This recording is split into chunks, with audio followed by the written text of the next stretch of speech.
नमस्ते बच्चों, मेरा नाम सचिन कुमार। बेटा आप देख रहे हैं बायोलॉजी क्लास जमल भाटी कॉलेज की ओर से। बेटा आज जो हम पढ़ रहे हैं बायोलॉजी में, हम शुरू से वही रिवीजन कर रहे हैं। देखो 5 जगत का वर्गीकरण किसने दिया था? Scientist RHV taker. अगर बेटा कोई आपसे क्वेश्चन करने लगे कि 5 जगत का वर्गीकरण या 5 किंगडम क्लासिफिकेशन किस साइंटिस्ट ने दिया था, तो आपको सीधा आंसर देना है RHV टेकर ने। ये जगत कौन कौन से थे? मोनेरा, प्रोटिस्टा, कवक, पादप और 5वां था बेटा आपका जंतु जगत। ठीक है ना। तो हम मोनेरा को डिस्कस कर रहे थे। यहाँ पे मोनेरा जगत में आपने कुछ उदाहरण लिए थे। उदाहरण में था आपका जीवाणु, इसके बाद कौन सा था बेटा? माइकोप्लाज्मा था आपका मोनेरा में ही। इसके बाद आपका था एक्टिनोमाइसिटीज, मोनेरा के अंदर ही थी बेटा ये भी। इसके अलावा था आपका साइनोबैक्टीरिया, ये भी आपका मोनेरा में ही था। इसके अलावा इसमें हमने पढ़ा था नीचे एक और कैटेगरी आई थी आद जीवाणु, यानी कि आर्कीबैक्टीरिया की। आर्कीबैक्टीरिया, ये सब हमने बेटा मोनेरा वाले पोर्शन में ही फिनिश कर दिया है। अब जो आपको पढ़ना है, मोनेरा हमारा कंप्लीट हो चुका है। अब जो पढ़ेंगे हम प्रोटिस्टा पढ़ेंगे। क्या पढ़ेंगे बेटा? प्रोटिस्टा। तो आपको नए पेज से हेडिंग डालना है, नए पेज के ऊपर जगत प्रोटिस्टा। अब जगत प्रोटिस्टा को नाम आते ही आपको सबसे पहले 2 चीजें माइंड में आनी ही चाहिए। पहली चीज कौन सी है कि ये एक कोश के जीव होते हैं। हाँ जी बिल्कुल ठीक है। पर इनकी कोशिका का जो प्रकार होता है वो होती है बेटा यूकैरियोटिक कोशिका। मैंने बताया था ना आपको कि कोशिका के दो तरह की होती है कोशिका, एक यूकैरियोटिक और एक प्रोकैरियोटिक। तो प्रोकैरियोटिक कोशिका तो थी जीवाणु के अंदर, क्योंकि ये भी एक कोश के ही था मोनेरा में जो आते हैं। लेकिन अब बात करें हम प्रोटिस्टा जगत की, तो इस जगत प्रोटिस्टा में भी एक कोश के जीव ही आते हैं। मोस्टली एक कोशीय जीव ही होते हैं, पर इनकी जो कोशिका का प्रकार है वह कैसा है? यूकैरियोटिक। ये कैसी कोशिका होती है? जैसी हमारे अंदर है, प्लांट्स के अंदर है, यानी कि हम कह सकते हैं पूरी तरह से विकसित कोशिका।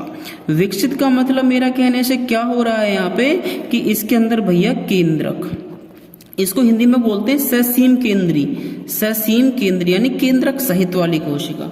तो केंद्रक भी होगा, राइबोसोम्स, माइटोकॉन्ड्रिया, गोल्जी बॉडी, अंतर्द्रव्य जालिका, ये सारे कोशिका के अंगक जो हैं ये सभी आपके यूकैरियोटिक कोशिका के अंदर या ससीम केंद्रीय कोशिका के अंदर पाए जाते हैं। इसीलिए हमने इसको पूर्ण विकसित कोशिका कहा है। चलो अब बात करते हैं जगत प्रोटिस्टा की। जगत प्रोटिस्टा में क्या हमको पढ़ना है? आपको सबसे पहले ये तो पता ही होना चाहिए कि इसमें एक कोश के जीव होते हैं और कोशिका का प्रकार जो होता है यूकैरियोटिक होता है। अब प्रोटिस्टा शब्द किसने दिया था? ये जो बेटा प्रोटिस्टा शब्द की उत्पत्ति है ये दिया था भाई साइंटिस्ट अर्नस्ट हैकल ने। अर्नस्ट हैकल ये साइंटिस्ट का नाम है, तो आप लिखेंगे कि अर्नस्ट हैकल ने प्रोटिस्टा शब्द को दिया था। और यह कहाँ शब्द लिया कहाँ से गया है? यह प्रोटिस्टोस नामक ग्रीक शब्द से लिया गया है, जिसका अर्थ होता है प्रारंभिक। क्या मतलब होता है? प्रारंभिक। प्रारंभिक माने सबसे पहले, यानी कि हम कह सकते हैं कि जो सबसे पहले जीवन की उत्पत्ति जो हुई है यूकैरियोटिक कोशिका की, वह कहाँ से हुई है? प्रोटिस्ट से ही हुई है, या प्रोटिस्टा वाले जीवों से ही हुई है। समझ पाए मेरी बात को? तो ये ससीम केंद्रीय सूक्ष्म जीव होते हैं, यानी कि यूकैरियोटिक वाले कोशिका वाले जीव होते हैं। और इनमें प्रोटिस्टा के अंदर जो ना जीवधारियों जैसे केंद्रा के सूत्रकण, माइटोकॉन्ड्रिया, लवा के गोल्जी बॉडी, ये इत्यादि सब चीजें पाई जाती हैं। ठीक है जी। अब जो ये प्रोटिस्टा है, हम इसको प्रोटिस्टा को हम मोनेरा और इसके आगे के जगत जो है, चाहे वो कवक की बात हो, चाहे पादप जगत की बात हो, चाहे जंतु जगत की बात हो, इन तीनों के बीच की संयोजक कड़ी भी कहते हैं। संयोजक कड़ी, क्योंकि ये बीच में आ रहा है। बीच में क्यों आ रहा है? मोनेरा एक कोश के तो हैं, लेकिन कैसी कोशिका होती है उनकी? प्रोकैरियोटिक। लेकिन वहीं बात करूं मैं प्रोटिस्टा की, तो इनकी जो कोशिका होती है बेटा वो होती है यूकैरियोटिक। और इसके बाद में जितने भी जगत आएंगे, चाहे जंतु जगत आए, चाहे पादप जगत आए, चाहे कवक जगत आए, इन सबकी कोशिका भी यूकैरियोटिक ही होती है। यानी कि इन तीनों जगत और मोनेरा के बीच की जो संयोजक कड़ी है, यानी कि प्रोकैरियोटिक और यूकैरियोटिक कोशिका के बीच की जो कड़ी है, यह क्या है? प्रोटिस्टा है। देखो सब तो प्रोटिस्टा है तो, लेकिन इसमें कोशिका का प्रकार प्रोकैरियोटिक नहीं है, यूकैरियोटिक है। ये बात आप अपने दिमाग में ढंग से बिठा लो बेटा, ठीक है जी। अच्छा, अब आगे चलते हैं बेटा, प्रोटिस्टा के कुछ सामान्य लक्षण देखते हैं। आपको क्या लिखना है? प्रोटिस्टा के सामान्य लक्षण, ठीक है बेटा, ये देखना है। तो ये कहाँ मिलेंगे आपको? ये समुद्र में मिलेंगे आपको, खारे पानी में, साथ ही साथ स्वच्छ जल में आपको मिल जाएंगे। नम वाली जो मृदा होती है, मिट्टी वाली, वहां मिल जाएंगे, मतलब हर जगह मिल जाएंगे। मैं कह सकता हूँ कि जहां जीवन संभव है वहां पर आसानी से आपको मिल जाएंगे। इनमें से अधिकतर तो भैया प्रकाश संश्लेषी होते हैं, इसलिए इनको प्राथमिक उत्पादक भी कहा जाता है। और हम इनको पृथ्वी पर पाए जाने वाले पहले यूकैरियोट्स कहते हैं। पृथ्वी पर पाए जाने वाले प्रथम यूकैरियोट्स भी होते हैं। क्या? प्रोटिस्टा संघ के प्राणी यूकैरियोट्स होते हैं, ये प्रोटिस्टा जो होते हैं, समझ पाए? अच्छा, ये मुख्यतः एक कोश के होते हैं, परंतु निभय माने कॉलोनी बनाकर रखते हैं, साथ हैं तो एक कोश ही है, लेकिन साथ साथ रहते हैं। बहुत सारे जो इनके जीव हैं ये सब साथ साथ रहते हैं, यानी कि कॉलोनी के रूप में पाए जाते हैं। हालांकि अकेले भी रह सकते हैं आसानी से, लेकिन पाए जाते हैं देखते कॉलोनी के रूप में। यह स्वयंपोषी भी होते हैं क्योंकि प्रकाश के द्वारा अपना भोजन बना सकते हैं, लेकिन कुछ विषमपोषी भी होते हैं। अच्छा, एक खास बात और, इनके अंदर डीएनए प्लस हिस्टोन प्रोटीन पाई जाती है। डीएनए और हिस्टोन प्रोटीन बेटा यही सेम टू सेम कंडीशन हमारे और तुम्हारे अंदर भी पाई जाती है। जंतुओं प्लांट्स में क्या है? डीएनए प्लस हिस्टोन प्रोटीन पाई जाती है। समझ गए मेरी बात को? इसके अलावा इसमें जनन जो होता है वह लैंगिक भी हो सकता है और अलैंगिक प्रकार से भी होता है। समझ गए बेटा? अच्छा, अब चलते हैं आगे।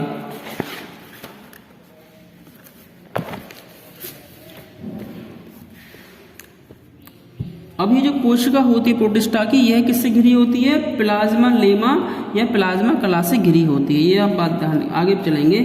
इसके प्रमुख समूह, तो प्रोटिस्टा के प्रमुख समूह, आपको हेडिंग डालना है प्रोटिस्टा के प्रमुख समूह। बेटा मैं आपको ना पिक भी भेज दूंगा, आप उससे भी नोट कर सकते हैं। पूरा ज़्यादा नोट तो मत करना, लेकिन जो मेन चीज़ें हैं उनको आप सबको नोट कर लेना। हेडिंग तो आपको ऐसे ही डालना है कि जगत प्रोटिस्टा, और उसके बाद में इसकी खोज किसने करी, ये शब्द किसने दिया, इनके सामान्य लक्षण, ठीक है।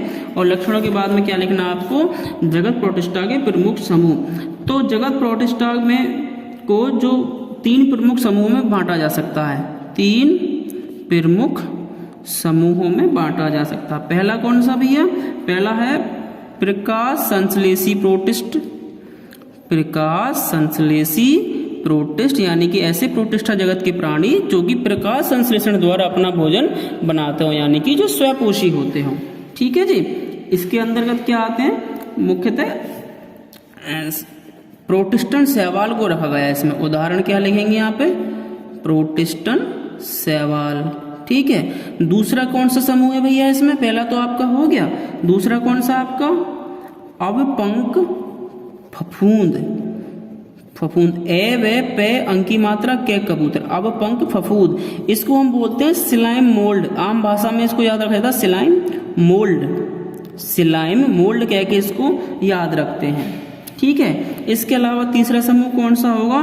Protozoan protist. प्रोटोजोवन प्रोटिस्ट, समझ पाए बेटा? देखो हमने 3 समूह बांटे इसके, प्रोटिस्टा के 3 समूह हो गए। कौन कौन से? प्रकाश संश्लेषी प्रोटिस्ट हो गए, दूसरा अवपंक फफूंद हो गए, और तीसरा प्रोटोजोन प्रोटिस्ट हो गए। ये फफूंद है ना, फफूंद वर्ड जो फंजा या कवक से लिया गया है। कवक फफूंद एक ही बात होती है, लेकिन इसको आप घोल-मोल मत कर देना। फफूंद, ये फफूंद होता खाली, तो ये होता आपके कवक वाले जगत में, जो इससे अगला जगत पढ़ेंगे हम तीसरा वाला। लेकिन ये इसका नाम क्या पूरा? अवपंक फफूंद, मतलब कि यह क्या है? यह प्रोटिस्टा जगत में आता है, यह प्रोटिस्टा संघ के प्राणी होते हैं। समझ पाए? तो अब हमको सबसे पहले क्या आपको लिखना है? ब्लैक पेन से हेडिंग डाल के नंबर 1 प्रकाश संश्लेषी और प्रोटिस्ट, ये आपका हेडिंग हो गया, ठीक है जी। तो इसके आगे लिखो, ये सभी प्रकाश की उपस्थिति में अपना भोजन बना सकते हैं। बना सकते हैं। क्यों? क्योंकि इनमें बेटा मेरी आवाज़ सुन के भी नोट्स बना सकते हैं आप आसानी से। ये सभी प्रकाश की उपस्थिति में अपना भोजन बना सकते हैं क्योंकि इनमें पर्णहरिम क्या होता है हिंदी में? क्लोरोफिल, जो प्लांट्स में होता है, क्लोरोफिल पाया जाता है। ठीक है। इनके भी पूरे लिखो नीचे, इनके भी 3 प्रकार होते हैं। ठीक है। अब 3 प्रकार कौन कौन से हैं वो देखो यहाँ पे लिखे, बस हेडिंग डाल के छोड़ देंगे, बाकी कल पढ़ेंगे। फर्स्ट कौन सा प्रकार है? यूग्लिनॉइड। दूसरा प्रकार कौन सा है बेटा? डायटम्स। और तीसरा प्रकार कौन सा है बेटा?